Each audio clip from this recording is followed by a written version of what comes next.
Hey there, comic book fans. I decided to make a video today just looking at some covers of the new Marvel Legacy stuff, just because got this free at the comic shop, and I like looking at being a comic book fan, I like looking at comic book covers.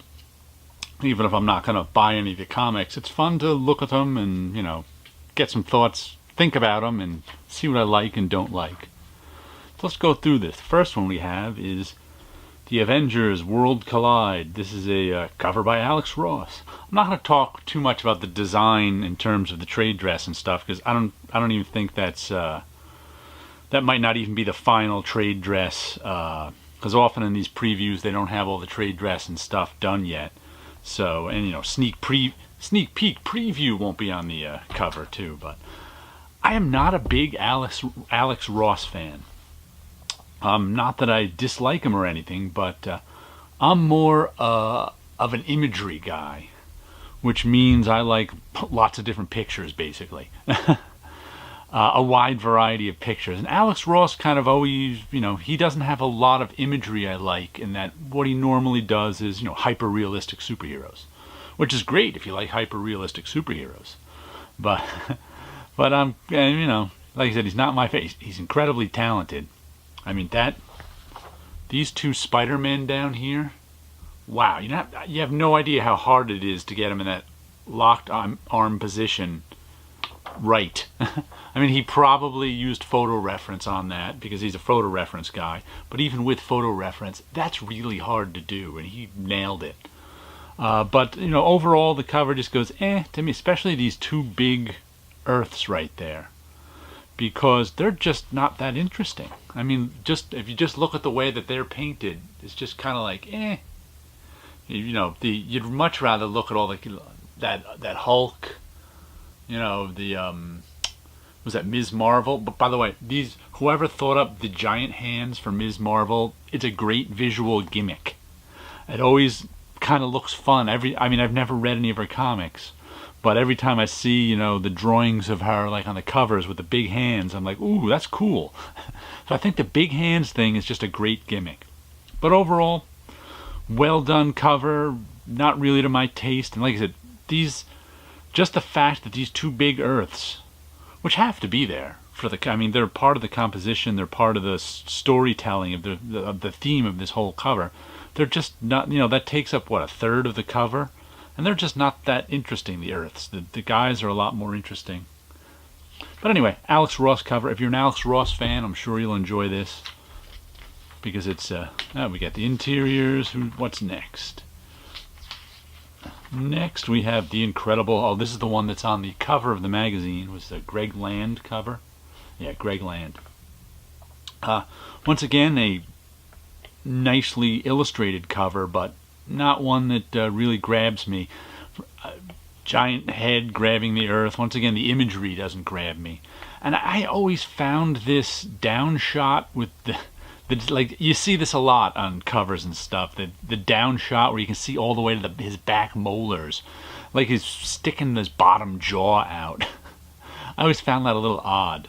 Like the coloring on this doesn't thrill me either, because it kind of obscures a lot of the detail. The color in here gets dull and the detail gets obscured. But once again, not one of my favorite ones, but well crafted. It's nothing wrong with it, just doesn't strike me. What's next? The Falcon. This one I just find confusing. I can't tell what's going on. Is he smashing the shit? I mean, does Falcon have energy powers, or he's smashing the shield?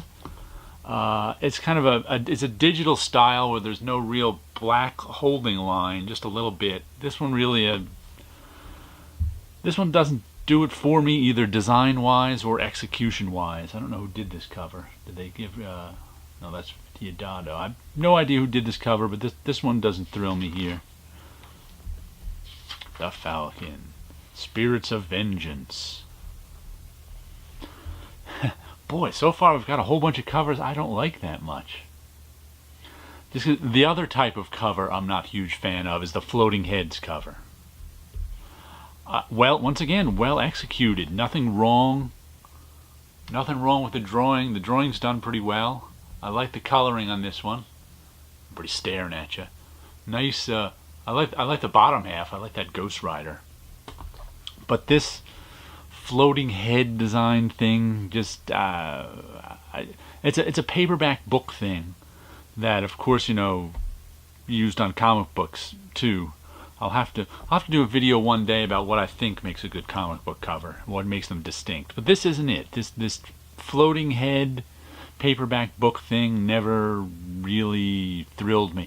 And one thing, the reason they always did this, like on licensed paperback books, like if you bought a Star Trek book, it almost always had like floating heads in some part of it. That was to let you know who was in the book. So if you had Mr. Spock in the book, you wanted him on the cover at least as a floating head. So that's why if you look at all, especially the licensed paperback books, there's lots of this floating head technique because they want you to know which characters from the license are in the book. I don't know that works so well for a comic book, but once again, pretty drawing, pretty coloring, just doesn't grab me. Let's see what's next. Just flipping through Iron Fist. A Giant Heads cover. Now this one's kind of neat. I like the giant head. Once again, I don't think all this stuff up here is quite finished yet. At least it doesn't look it to me. So I won't talk about that design. But it gives you your basic calm guy, angry guy cover. The only thing that baffles me about this is that orange outline. That orange outline around both their faces. What is that? That ends halfway up his forehead. What is that? Other than that orange outline, this one's pretty neat. It gives you a lot of intensity. A lot of calmness, a lot of intensity. Good juxtaposition there. Not the greatest cover of all time, but kind of fun. But I don't know what that orange line. Why does that orange line stop halfway through his forehead? Maybe they cut it out from the background or something. They didn't want. Maybe there's something here on the final one that they don't want us to see now. That would make sense because otherwise I can't figure out why that orange background is there. We'll have to see. Like I said, these aren't finished covers, so I'm not, and I know that, so I'm just kind of looking at them. Cable. Okay, this is just kind of an everybody standing there cover, but it's nicely done. Maybe a few too many special effects for my taste, but well drawn. Some nicely illustrated, nice faces there. What was that, Shatterstar or somebody with his double swords is back? Dupe. Yeah, this one's alright. Let me see if it tells us who. Sometimes I give you. Sometimes you can see a signature or credit, sometimes you can't. I don't see one on this. Is that Sean Chen? It kind of. Oh, Mike. The variant. The variant covers by Mike Perkins. Can't see it. But yeah, that wouldn't make me pick this book up and buy it, but it's decent. It lets you know everybody who's in there. But I was looking at some old Rob Liefeld covers recently, and I was never a huge Rob Liefeld fan, but no one did these guys standing around grimacing covers better than him. So there is a skill to it. Let's see, what do we have next? Venom. Ah yes, the Venom. What's interesting about this is by Mark Bagley. And I've never been a huge Mark Bagley fan, just because his style has some weird quirks I don't like. But I really like this cover. I think he did a nice job on this. This is kind of old school too, with all the volume and heaviness in the inking. He's got a lot of sort of volume to all that musculature, which isn't, realistic, traced from a 3D model musculature. That's all drawing in there. That's all stuff. So that I find that interesting, like the way that trapezius connects in there with his neck and stuff. I have no idea if that's anatomically correct, but it looks good, and that's half the battle. So this is a sort of theme of villain triumphant, all the other characters at his feet. I would say they're all villains too. We got the Shocker, the Rhino, Electro, Hobgoblin. I think this one was really well done. I very much, and here the coloring is actually well done too, because it's kind of subtle. There's a little bit too much. Well, I shouldn't say that too much. This right here is what's called rim lighting. You need a pin light to do it. If you were to light this in real life, you'd need a light shining there, you'd need a light shining there, you'd need a light shining there.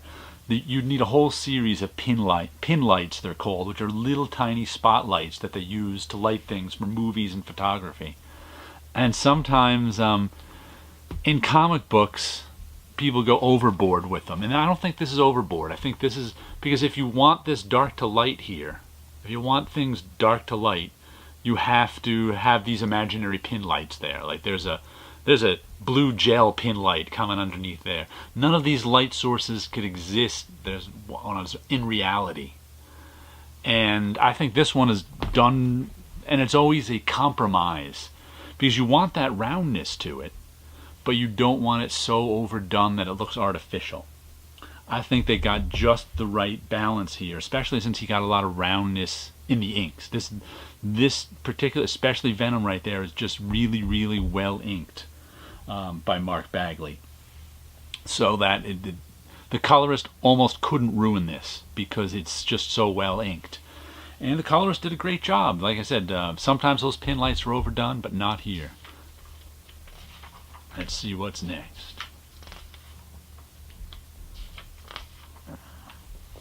Deadpool, the Despicable Deadpool. Let's see. Cover by David Lopez. This one's kind of fun. I don't like the coloring in it, but I mean, this one's just a fun Deadpool's cover. I like that Deadpool face there as he's pulling Cable's arm off, but I don't know what's with this blobby, ill-defined coloring here. That seems a little off to me.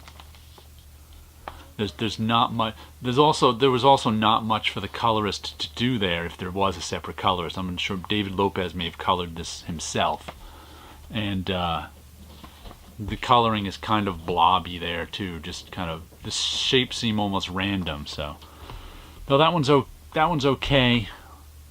So even his head up there, the coloring, it's a little too. The shapes are a little too random for me. It's fun, but falls a little short. Let's see what's next. The Amazing Spider, another cover by Alex Ross. Now this one actually fooled me for a minute, and it's strange in that odd that the first thing that catches my eye is this huge white shape here, which kind of makes the cover look empty at first. I'm like, what the heck's going on here? And when I first looked at this cover, I was just kind of like, I was just gonna flip right past it because it didn't really catch my eye. But then I looked at it more, and I started to like it more. It's of course a motif of a Daily Bugle paper billboard that he's on. Well, Spider-Man just kind of in a basic position there, but it's the juxtaposition of Peter Parker here on the picture and Peter Parker there just caught me. I just enjoyed that. It's like, I'm not sure if they're going to have something more. It's just odd that this big white shape is there, but it does all kind of draw you down to this one because of the perspective there. These lines are it's like my eye goes there and then it goes, oh yeah, Peter Parker. Oh, that's kind of interesting. I like that face there. I like that face. Oh yeah, that face is probably the same as his face under there, getting caught in the spotlight. So I didn't like this one at first, but the more I looked at it, the more I liked it. I like it much better than the first Alex Ross cover in the book. So this one gets a good grade from me in the end. And X-Men Gold. Here we go with cover by Art Adams. And this is to one. Remember I mentioned that rim lighting, the pin lights before? This one has too much of it in for me. See all that orange there? That's all. I mean, this is too much for me. I mean, you would have to have a light all along this guy's edge, all along his edge over there, all along the edge there, all along the edge there, and all along the edge there. And that's where you lose me. By the way, once you start notice all this rim lighting, it'll drive you bonkers. Just a warning. Because it's like, in order to have a highlight on both sides of the arms, which sometimes artistically is the right thing to do. I'm not even saying it's the wrong thing to do, but it's not always easy to pull off. Because he's got such extremes in the highlights that really draws attention to him. But I think that's a kind of a consequence of trying to color Art Adams. Because Art Adams' work is so detailed, and it's all there. And I mean, if you've seen like black and white Art Adams drawings on the internet or whatever, they're all there. It's all there. He gets every single detail right. Look at that little Colossus in the background, all inked up perfectly, and they look beautiful in black and white. So I can imagine if I was the colorist, you come in and you're like, ooh, how do I? Because I think simpler coloring on this would make it better, much like the simpler coloring on the Mark Bagley Venom one made it better. But it's tough. I imagine if you were a colorist and you were handed an Art Adams piece, you're like, ooh, I got to keep up with this. I have to do something just as intricate and spectacular as Art Adams. The pressure's on. I imagine that's what I would think if I was the colorist. But I think doing something simple would be better. Like even Wolverine down here. Look at that. There's no reason for there to be a rim light on his leg there. There just isn't. But I mean, why highlight the edge of his leg way down the bottom of the cover? But, you know, and then there's a rim light over here, but there's no rim light on his shoulder. It's like, it's all confusing visually. But like I said, I can see how he got there, because it must not be easy to try and keep this complex Art Adams drawing simple. But like I said, I would rather see this in black and white, right? I'm looking at this in color going, I wonder what it looks like in black and white. And that's never good. Okay, what's next? Iceman. This is a watercolor style with no hard edges, no black line in it, no hard edges, and just a little too soft for me. It's not terrible or anything. But it's another selfie cover, because you can see the edge of the iPad or whatever it is as he's taking a picture of everyone. And it's amazing how many selfie covers there are these days. I wonder if anyone out there has a collection of all the selfie covers.